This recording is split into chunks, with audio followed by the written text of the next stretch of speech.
जितने जान लेते हैं आज के इंपॉर्टेंट स्टॉक्स न्यूज कौन कौन से बताएं। जी, शुरुआत करते हैं एबीबी इंडिया के साथ। नंबर कंपनी के काफी ज्यादा रोबस्ट हमें देखने को मिले। अगर नेट प्रॉफिट की बात करी जाए तो यहाँ पे करीब 56% का उछाल आया है। 528 करोड़ पे ये नेट प्रॉफिट आके रजिस्टर हुआ है। वहीं रेवेन्यू में 22% का उछाल है। कंपनी का एबिटा करीबन 58% तक बढ़ता हुआ दिखाई दिया है। मार्जिन भी यहाँ पे हमें अच्छे खासे 4% तक सुधरते हुए दिखाई दिए हैं। 19.5% पे मार्जिन रजिस्टर हुए हैं। साथ ही साथ कंपनी ने एक फाइनल डिविडेंड का ऐलान किया है, करीबन 33.60 रुपीज पर शेयर।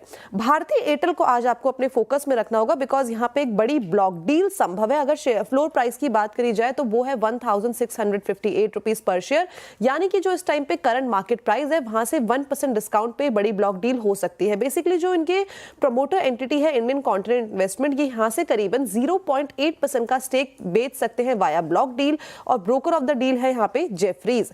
इसके अलावा अगर देखा जाए तो जीएमआर एयरपोर्ट ने अपने जनवरी के अपडेट को जारी कर दिया है। पैसेंजर ट्रैफिक में करीबन 11% का उछाल देखने को मिला है। इसी तरीके से डोमेस्टिक ट्रैफिक जो है वो भी साल दर साल यहाँ पे 11% बढ़ता हुआ आया है। इंटरनेशनल ट्रैफिक में करीबन 12.5% की बढ़त है, और एयरक्राफ्ट मूवमेंट भी हमें यहाँ पे साल दर साल 9% तक बढ़ता हुआ दिखाई दिया है। एसबीआई कार्ड को आपको फोकस में रखना होगा। अभी रिसेंटली कंपनी ने सलीला पांडे को एमडी और सीईओ के तौर पे नियुक्त किया है, और उनका जो कार्यभार है वो 1 अप्रैल 2025 से वो संभालेंगे, और 2 साल के लिए उनको अपॉइंट किया गया है। साथ ही साथ बोर्ड ने करीबन 2.5 रुपए प्रति शेयर डिविडेंड का भी ऐलान कर दिया है।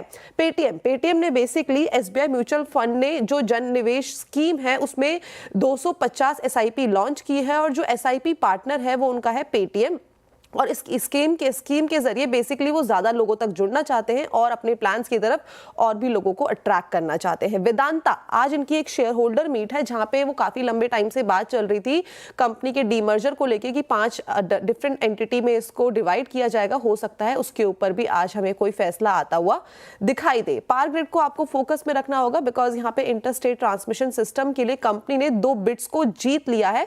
बेसिकली जो पूरा का पूरा प्रोजेक्ट है वो बूट बेसिस पे बनता हुआ दिखाई देगा, और जो ये 2 बोलियां हैं वो कर्नाटक में ली गई है। जोमैटो को फोकस में रखना होगा, बिकॉज कंपनी ने AI native no code customer support को एक लॉन्च कर दिया है। बेसिकली ये पूरा का पूरा अपने कस्टमर्स को और भी स्ट्रीमलाइन सर्विसेज देना चाहते हैं, ताकि जो उनकी रीच है वो और भी ज्यादा बढ़ती हुई दिखाई दे। और यहाँ पे जो एआई टूल्स है उसका 80% जो हमें हेल्पलाइन नंबर्स है, हेल्प्स है, वो कस्टमर यहाँ पे खुद ही सॉल्व करते हुए दिखाई देंगे। एलआईसी को फोकस में रखिएगा। बेसिकली कंपनी ने स्मार्ट पेंशन स्कीम को शुरू कर दिया है, और कंपनी अपने जो प्रोडक्ट पोर्टफोलियो है उसको और भी ज्यादा एक्सपैंड करना चाहती है। और यहाँ पे जो एजेंट्स है वो बेसिकली 24/7 डिजिटल सर्विस के लिए 1 मैन ऑफिस भी इन्होंने लॉन्च किया है, यानी कि 2 सर्विसेज लॉन्च की है, एक इनके अपने खुद के एम्प्लॉयज के लिए और एक साथ ही साथ कस्टमर के जो एक्सपीरियंस है उसको और भी ज्यादा सीमलेस बनाने के लिए।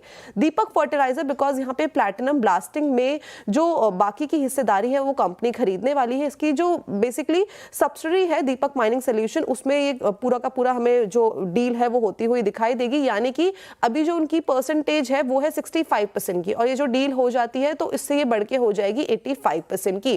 कर्नाटक बैंक, बिकॉज ये यहाँ पे काफी ज्यादा इश्यूज को लेके इसके ऊपर बात चल रही है, जिसके चलते आपको कर्नाटक बैंक को भी फोकस में रखना है।